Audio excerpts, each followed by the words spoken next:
Hello, नमस्ते दोस्तों। आज हिंदी में हम पार्ट 13 यानी गद्य में तीसरा पार्ट है। और वैसे जो है पीछे दिया हुआ 13वां पार्ट धर्मवीर भारती द्वारा रचित काले मेघा पानी दे, इस पाठ की हम आज चर्चा करने जा रहे हैं। ये एक संस्मरणात्मक लेख है। लेखक को ये संस्मरण अपने बचपन के दिन को याद करते हुए कौन कौन सी कठिनाइयों का, समस्याओं का सामना करना पड़ा, विशेष करके जो अंधविश्वास जो लोगों में होता है, तो वो चीज़ को जो है यहाँ पर उकेरने का, उसको बाहर लाने का प्रयास किया गया है। अर्थात कि लेखक पढ़े लिखे थे और गांव के लोग जो है वो थोड़े कम पढ़े लिखे थे। वो ईश्वर के में ज़्यादा विश्वास करते थे और ज़्यादातर गलत मान्यताओं पर विश्वास करते थे। उसका लेखक को जो है विद्रोह रहा हुआ था, उस चीज़ को यहाँ पर दिया गया है। धर्मवीर भारती का पहले परिचय आपको बता दूं। जन्म सन 1926 इलाहाबाद उत्तर प्रदेश में हुआ था। इनकी प्रमुख रचनाएं हैं कनुप्रिया, 7 गीत वर्ष, ठंडा लोहा। ये कविता संग्रह है। कनुप्रिया, 7 गीत वर्ष, ठंडा लोहा, ये कविता संग्रह है। बंद गली का आखिरी मकान, ये इनका कहानी संग्रह है। सूरज का 7वां घोड़ा और गुनाहों का देवता, ये 2 इन्होंने सुंदर उपन्यास लिखे हुए हैं। इन्हीं उपन्यासों पर हिंदी फिल्म सिनेमा में इनकी फिल्में भी बनी हुई है। अंधा युग, ये गीति नाट्य है, मतलब गीति नाट्य। पश्यंती, कहनी अनकहनी, मानव मूल्य और साहित्य, ठेले पर हिमालय, ये सब इनके जो है निबंध संग्रह के नाम दिए हुए हैं। पश्यंती, कहनी अनकहनी, मानव मूल्य और साहित्य, ठेले पर हिमालय, ये जो है इनका निबंध संग्रह है। प्रमुख सम्मान इनको पद्मश्री, व्यास सम्मान एवं साहित्य के कई अन्य राष्ट्रीय पुरस्कार भी इनको प्राप्त हुए हैं। निधन इन महान लेखक का जो है सन 1997 में हुआ था। उनकी एक जो है बहुत सुंदर रचना है। वो कहते हैं, अपनी सहज प्रवृत्तियों को मारो मत। अभी क्या कहता है लेखक, कहते हैं कि अपनी जो सरल जो प्रवृत्तियां हैं उसको दबाना नहीं है, उसको नष्ट नहीं होने देना है। अपनी सहज आचरण को, व्यवहार को, उसको किसी के आगे, किसी को देख करके उसको सब समाप्त नहीं करना है, उसको मारना नहीं है, उसको और जो है उभारना है। लेकिन कभी आगे लेकिन लगाता है, परंतु लेकिन उसके दास भी न बनो। मतलब अपने आचरण के, अपने व्यवहार के दास, मतलब कि नहीं मैं ही सही हूँ। नई चीज़ को स्वीकार करना, जो अपने लिए लाभकर है उसको स्वीकार करना हमारे लिए ज़रूरी होता है। तो अच्छी बातें हो, नवीन बातें हो, समाज उपयोगी हो, हमारे आचरण में सुधार आता हो, हमारे लाभ की बात हो, तो अपने जो सहज प्रवृत्तियाँ हैं, व्यवहार है, आचरण को, तब उसको जो है उसका दास नहीं बनना है। हाँ, उसको नष्ट भी नहीं होने देना चाहिए, क्योंकि मनुष्य अपने स्वभाव को भूलता नहीं। आगे कवि कहता है, जीवन के सहज प्रवाह में उन्हें आने दो।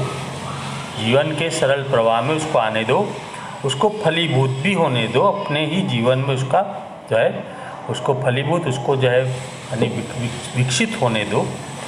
पर यदि वे निरंकुशता से हावी होने लगे, अगर वो हम पर हावी होने लगे, जब हमारा उसके ऊपर किसी प्रकार का अंकुश न रह जाए, जब हम जो है एकदम से जो है उसके वश में हो जाए, जब वो निरंकुशता से हम पर जो है हावी होने लगे, तब क्या करना चाहिए, तो उन्हें भस्म कर देने की तेजस्विता और आत्मनियंत्रण भी रखो। मतलब कि फिर ऐसी बात को नष्ट कर देने के लिए, उनको पूरी तरह समाप्त कर देने के लिए हमारे अंदर तेजोमय मूर्ति होनी चाहिए, अर्थात कि जो है एक दृढ़ मनोबल होना चाहिए और आत्मनियंत्रण भी हम पर होना चाहिए।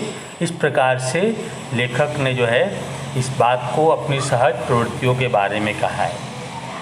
आगे गुनाहों का देवता उपन्यास से लोकप्रिय, यानी जो लोकप्रिय हुए गुनाहों का देवता उपन्यास से भारती का आज़ादी के बाद के साहित्यकारों में विशिष्ट स्थान रहा है।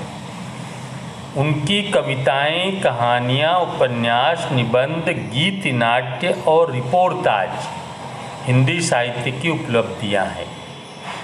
मतलब कि इतने सारे साहित्य विधाएं, कविता भी लिखी, कहानी लिखा, उपन्यास लिखा, निबंध लिखा, गीति नाट्य लिखा और रिपोर्टाज। रिपोर्टाज क्या होता है, तो रिपोर्टाज आपको बता दूँ, रिपोर्टाज का मतलब होता है कि जैसे हम लोग जो मीडिया वाले जो कहीं का किसी जगह का जो है आंखों देखा हाल या रिपोर्ट वहाँ देते हैं, वो रिपोर्टाज होता है। तो ये एक साहित्यकार भी थे और संपादक भी थे। धर्मयुग जो साप्ताहिक है उसके संपादक भी थे। तो इसमें जो है पत्रकारिता से जुड़े हुए थे और रिपोर्टाज भी इन्होंने लिखा है। भारती जी के लेखन की खासियत यह भी है कि हर उम्र और हर वर्ग के पाठकों के बीच उनकी अलग अलग रचनाएं लोकप्रिय हैं। वे मूल रूप से व्यक्ति स्वातंत्र्य, मानवीय संकट एवं रोमानी चेतना के रचनाकार हैं। तमाम सामाजिकता एवं उत्तरदायित्वों के बावजूद उनकी रचनाओं में व्यक्ति की स्वतंत्रता को ही सर्वोपरि माना गया। मतलब मनुष्य को स्वतंत्र होना चाहिए। रोमानियत उनकी रचनाओं में संगीत में लय की तरह मौजूद रहता है। रोमानियत मतलब प्रेम। उनके सर्वाधिक लोकप्रिय उपन्यास गुनाहों का देवता एक सरस और भाव प्रणव प्रेम गाथा है। दूसरे लोकप्रिय उपन्यास उनका सूरज का 7वां घोड़ा पर हिंदी फिल्म भी बन चुकी है। इस उपन्यास में प्रेम को केंद्रित रखकर निम्न मध्यम वर्ग की हताशा, आर्थिक संघर्ष, नैतिक विचलन और अनाचार को चित्रित किया गया है। तो विद्यार्थियों, ये इनका परिचय आपको इतना लिखना है। अब इसके बाद जो है इनका जो सारांश है, वो सारांश को मैं आपके आगे चर्चा करता हूँ। हाँ, तो विद्यार्थी मित्रों, काले मेघा पानी दे का जो सारांश जो मैंने अभी आपको यहाँ पर मैंने जो फ़ोटो भेजा है उसी को मैं पढ़ रहा हूँ, ध्यान से सुनिएगा। यहाँ प्रस्तुत संस्मरण, ये किस प्रकार का पाठ है आपसे पूछा जाए तो ये संस्मरणात्मक पाठ है। बराबर, कहानी भी है, संस्मरण भी एक प्रकार से। संस्मरण काले मेघा पानी दे में लोक प्रचलित विश्वास और विज्ञान के द्वंद्व का सुंदर चित्रण है। विश्वास का और विज्ञान के बीच में द्वंद्व मतलब संघर्ष का चित्रण है। विज्ञान का अपना तर्क है और विश्वास का अपना सामर्थ्य। विश्वास में शक्ति होती, सामर्थ्य होता है, विज्ञान अपना तर्क देता है। इसमें कौन कितना सार्थक है, यह प्रश्न पढ़े लिखे समाज को निरंतर उद्वेलित करता रहा है। निरंतर जो है उनको जो एक प्रकार से जो है उनको विचारता कर रहा है कि क्या सही है क्या गलत है। इस प्रकार से वो सही रूप से विचार कर पाते नहीं हैं और ये दुविधा में, इसी दुविधा को लेकर लेखक ने पानी के संदर्भ में ये प्रसंग रचा है। काले मेघा पानी दे मतलब बादलों से यहाँ पर विनती की गई है कि वह बादलों पानी दो। तो पानी के संदर्भ में ये जो है विज्ञान और विश्वास, इन दोनों के बीच को जो है ये क्या संदर्भ है, क्या इनके बीच में जो है साम्यता है या क्या तकलीफ है, उसको जो है प्रसंग को लेकर के लिखना है। आगे कहते हैं आषाढ़ का पहला पखवाड़ा, पखवाड़ा कहते हैं 15 दिन। आषाढ़ महीना है है ना, जिसमें बरसात का दिन होता है।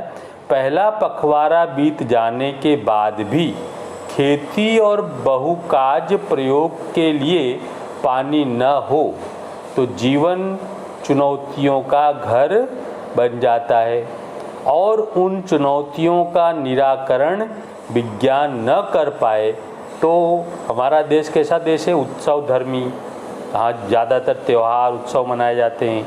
तो उत्सव धर्मी भारतीय समाज चुप नहीं बैठता।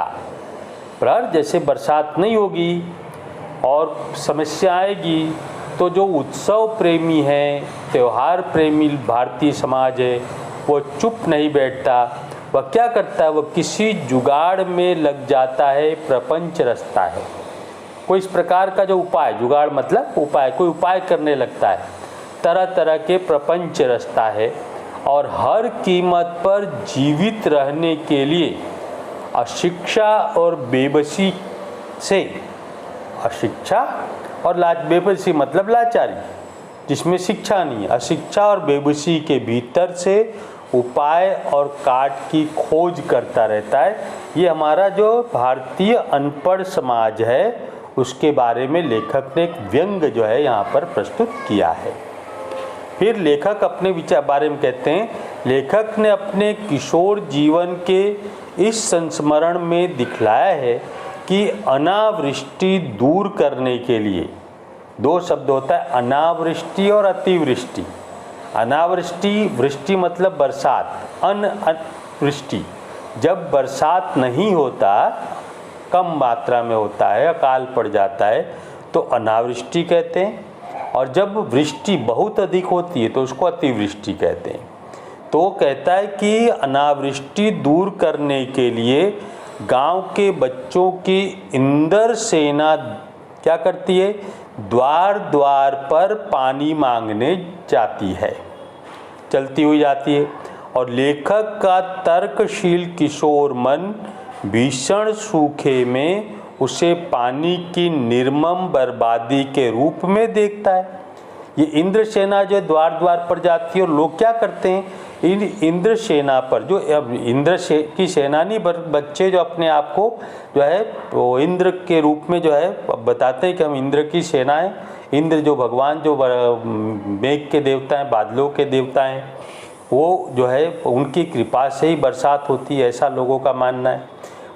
तो इसलिए जो है लोग जो है इंद्र बच्चे जो है इंद्र सेना का रूप लेकर के और वो घर घर जो है पानी मांगने के लिए जाते हैं, द्वार द्वार पर जाते हैं और लोग उनके ऊपर पानी फेंकते हैं। तो लेखक का मानना है कि निर्मम बर्बादी का रूप है ये, उसके किशोर मन का वितर्क नहीं, वैज्ञानिक तर्क ही कहना चाहिए। मतलब कि लेखक की बात सही है, इससे तो बरसात होगी नहीं, लेकिन लोगों का विश्वास उसको कैसे जो है दूर किया जाएगा। और विज्ञान विषय को इतने दीर्घकाल तक पढ़ाई और मनोविज्ञानोपलब्ध आविष्कारों से अपने जीवन को भौतिक सुख सुविधाओं से भरते रहने के बावजूद इस देश के जनमानस में ऐसी वैज्ञानिक दृष्टि का न जन्म पाना अफसोसनाक ही कहा जा सकता, अफसोसनाक कहा जा सकता है। ऐसा लेखक का मानना है कि हम लोग अब जब विज्ञान के युग में जी रहे हैं और विज्ञान ने हमको बहुत सी भौतिक सुख सुविधाएं हमको प्राप्त कराई, उपलब्ध करवाई है, और हम आज भी ऐसे अंधविश्वास में पड़े हुए हैं। तो ये वास्तव में अफसोसजनक जो है बात बनी कि अभी भी हम जो है वो धर्म के नाम पर जो है तरह तरह के जो है उपक्रम करते रहते हैं, कार्य करते रहते हैं, और वास्तव में उसका सही जो है निराकरण मिल पाता नहीं है। तो इस बात को लेखक ने यहाँ पर उजागर करने का प्रयास किया है। आगे लेखक कहते हैं कि पर जनता जो है, जनता के सामूहिक चित्त में बैठे विश्वासों का क्या करें। मतलब जो अंधविश्वास बैठ गया है सामूहिक, उनका मानना है कि अगर इंद्र सेना पर जो बन के बच्चे जो है इंद्र सेना बन कर के आई है नंग धड़ंग बच्चे मिट्टी में लोट-पोट हुए हैं, पर अगर उनके ऊपर पानी फेंकते हैं तो बरसात जो है इंद्र भगवान प्रचुर मात्रा में इस धरती पर गिराएंगे, ऐसा उनका विश्वास जमा हुआ है। तो उस विश्वास को कैसे दूर किया जाए? कवि आगे लेखक कहते हैं, जिनसे संचालित होने वाले कुछ लौकिक कर्मकांड संस्कृति की घटना के रूप में हमें लगते हैं। आगे, यदि वे विश्वास प्रत्यक्षतः जानलेवा या नस्ल, जाति, मजहब और लिंग के आधार पर किसी समुदाय के लिए अपमानजनक हो, अगर मान लो कि ये विश्वास क्या तो प्रत्यक्षतः सामने जो है वो जानलेवा हो जाए, या किसी जाति, किसी नस्ल, मजहब मतलब धर्म, लिंग मतलब जो स्त्रीलिंग पुल्लिंग जो जाति है आधार पर किसी समुदाय का जिसमें अपमानजनक बात हो, कई लोगों को इसमें अपमान भी लगता है, तो ये क्या हो जाता है अपमानजनक हो, तब उन्हें अंधविश्वास कहकर उनका शीघ्र निराकरण ही एकमात्र कर्तव्य है। अगर किसी को ठेस पहुंचती हो, किसी जाति को, किसी धर्म को, किसी लिंग वाले व्यक्ति यानी स्त्री को या पुरुष को, या तो किसी समुदाय को, अगर मान लो कि उससे अपमानजनक होता है तो तुरंत ही उसका निराकरण कर देना चाहिए, ऐसा लेखक का मानना है। लेकिन आगे कहते हैं, पर यदि कुछ विश्वास विज्ञान सम्मत न होकर भी उक्त तरह के हानिकारक न हो तो उसके साथ भी उसी प्रकार का बर्ताव क्या उचित है? ऐसा लेखक प्रश्न करते हैं। ऐसा करने में क्या हमारे सांस्कृतिक मन के खाली हो जाने का खतरा नहीं है? मतलब कि अगर मान लो कि हम अपने विश्वासों पर ध्यान न रखें, अगर जो हमारी परंपराएं हैं उस पर ध्यान न रखें, तो धीरे धीरे हमारी जो संस्कृति है ना, वो जो है वो लुप्त होने लगेगी। तो संस्कृति को भी बचाना है, तो संस्कृति को बचाना है तो अपने विश्वास को भी बचाए रखना है। विश्वास की भी तो एक रचनात्मक भूमिका हो सकती है। आपातकाल में निराशा दूर करने या अधीरता को थामने अथवा विभक्त जन चेतना को जोड़ने के अर्थ में हमको जो है ये बात सोचनी चाहिए। अब सवाल यह रह जाता है, लेखक कहते हैं, अब सवाल यह रह जाता है कि बारिश के लिए किए जाने वाले उक्त भोले प्रयत्न, उक्त मतलब जो कहे हुए, जो ऊपर इंद्रसेना बन करके लोग द्वार द्वार पर जाते हैं, तो ये भोला प्रयत्न है ना, इसमें किसी प्रकार का यानी कोई छल कपट नहीं है। बड़े भोले भाव से लोग एक दूसरे के घर दौड़े जाते हैं और लोग पानी उनके ऊपर फेंकते हैं। प्रयत्न जिस कोटि के अंतर्गत है, लेखक ने कोई निर्णय नहीं दिया है, मतलब ये सही है या गलत, उसका निर्णय लेखक ने नहीं दिया, ये हम पाठकों पर छोड़ दिया है। पर एक बात स्पष्ट होती है कि जीजी की संतुष्टि, जीजी लेखक की एक धर्म बोली बहन है, जो मुँह बोली बहन है, जो उम्र में तो बहुत बड़ी है उनसे क्या उनकी माता की उम्र की है, लेकिन लेखक उनको जीजी कहते हैं। और जीजी का जो है वो धार्मिक श्रद्धा पर पूर्ण विश्वास है। इस पाठ में इसी चीज़ को जो है यहाँ पर दर्शाया गया है। तो जीजी की संतुष्टि और अपने प्रति उनका सद्भाव बचाए रखने के लिए वह उन तमाम रीति रिवाजों को ऊपरी तौर से ही सही अपनाने को बचपन में बाध्य बना रहता था, ये इसके संकेत किया गया है। विज्ञान का सत्य बड़ा है या सहज प्रेम का रस, ये दोनों में जो है ये प्रश्न सूचक शब्द है। अब दोनों कौन सा सही है कौन सा गलत है, उसके ऊपर जो है हमको विचार करने की बात जो है वो करनी है। ये पाठ का सारांश मतलब मूल भाव रहा हुआ है। अब जो लेखक ने इसमें कुछ छोटी छोटी घटनाओं को लेकर के जो बात उन्होंने यहाँ पर हमारे आगे प्रकट की है, वो मैं आपको फिर अगले वीडियो बनाऊंगा, तब मैं उसकी चर्चा करूंगा। उसके बाद जो है इस पाठ के प्रश्न उत्तर की चर्चा या तो उसको जो है मैं आपको डाउनलोड करके भेज दूंगा। तो विद्यार्थियों, आपने जो लेखक का परिचय कहाँ तक लिखना है वो आपको उतना पहले लिखना है। फिर जो काले मेघा पानी दे का जो यहाँ पर संस्मरण के बारे में लेखक ने जो सारांश बताया है, उसको भी आप बड़े ध्यानपूर्वक पढ़ेंगे और मैंने जो समझाया है उसको भी ध्यानपूर्वक सुनेंगे।